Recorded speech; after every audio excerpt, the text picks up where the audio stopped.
In class, we've been discussing the need to have a mental model, even though it might not be perfect, but a mental model of how LLMs are working and generative AI is working so that you can get some idea of how to get the things that you want to show up as your outputs. Okay, so let's rewind back to the early days of when ChatGPT came out. There were lots of videos and courses, and you can even find some content on the Baylor library websites about prompt engineering. And prompt engineering is an important foundational thing. It's not like it's not important. It's just that the shift has been away from that a little bit because there's a lot more to it than just simply prompt engineering. So let's think of it that way, that the prompt engineering gave you some basic ideas behind how to get optimal outputs from an LLM. So some of the courses had things like acronyms to help you come up with a prompt that you put into, say, ChatGPT. And sort of the idea was, let's look for the magic words that give us a prompt that gives me the output that I want.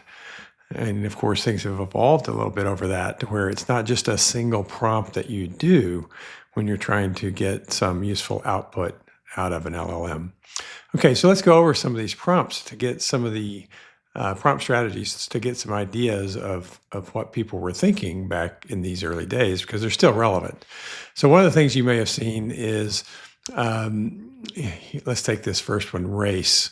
Okay, you might have seen prompts that said, assume the role of something, like you're trying to write a paper, assume the role of a great writer. Okay, and hopefully that would put the model into, the memory space where good writing is the result. All right, the next thing would be you want to describe the action that you want to take, provide some context, and then also give it some idea, some expectation about what the output should be. So for example, you might say, write this essay. So your action is the writing. You would have to provide some context about what that essay would be about, and then some expectation, like maybe put it on a reading level that even a 5-year-old could understand. We saw some prompts that would come across like that. So it's a useful acronym, okay? And there's lots of them that came out that are sort of similar. Role, you see this defining role show up a lot. Instructions on what to do. Maybe you would put some steps in there. And that prompting technique did break things up into different steps. So it's our first steps towards sort of chain of thought reasoning. Then have an end goal.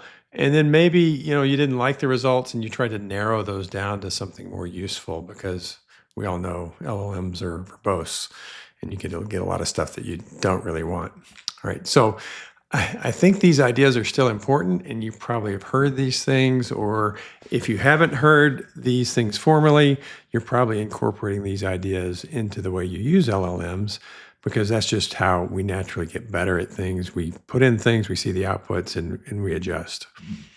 Okay, so let's move this into context engineering as it's evolved from 2024 into 2026.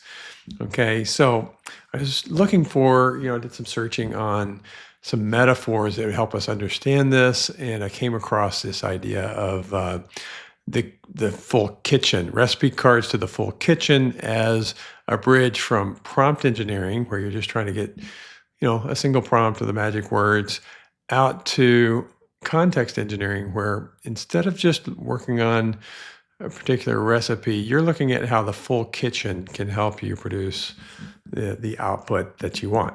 Okay, so what that means is there's some structure that are associated with the way you use generative AI. And so we have this laid out in this graphic. This is more relevant if you're working at a company. There might be a company database, and you're allowed to use the company generative AI tool. It's got things about your company. It's got some things encoded in, you don't need to know what a vector database is, but it's got some long-term storage things about how the company works. Those things might be in the pantry, okay? Then you have what you might think of as a prep station, where things are nearby, where you can pull those out and use them if you need to. And then you might have some expertise that you've developed over the years, a recipe book that has some things that are, built in about how we're going to do things. Okay. Modern LLMs also have started evolving into having external tools. And so you can do things like web searches, you can create images, you can execute code, whether you know that you're writing code or not. Behind the scenes, you might be writing code depending on your prompt. And then what's come about lately is this idea of being able to connect to different apps that you use. And that's going to be a really important emerging thing over 2026. Okay, so along the way, there's also a setup within things like ChatGPT and Copilot and all the LLMs where you have different forms of memory.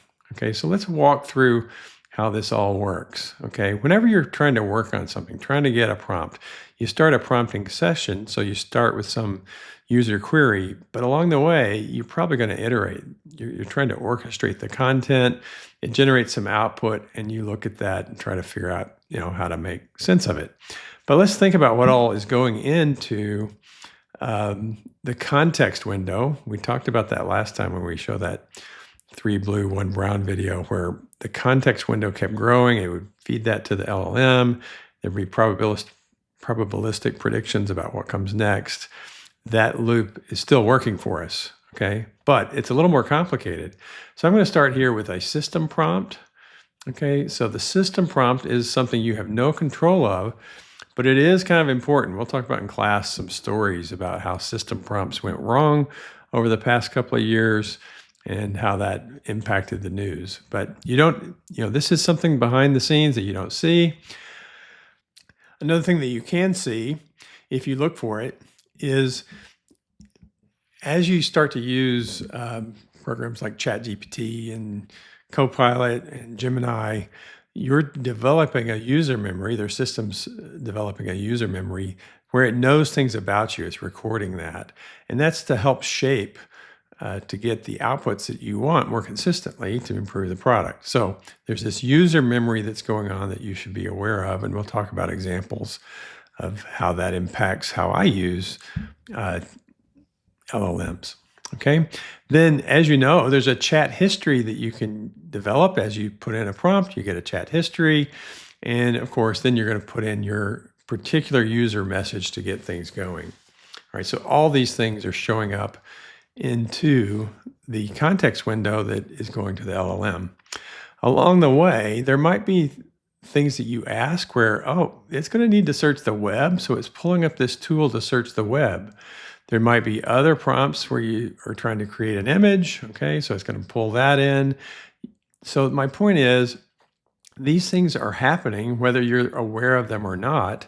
And if you're aware that they're possible, you can actually shape your prompts a little bit to use the most effective tool cost to manage your memory of a chat session or the user memory, all these things to get better outputs. Okay, so that's what we talk about with context engineering. We'll be talking about that over the course of how, if you're aware of these things, you can get better results.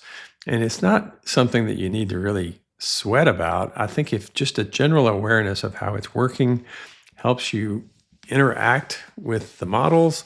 And when you get a bad result, you can think about, why would that be? Maybe there's some context I wasn't expecting going into the prompt.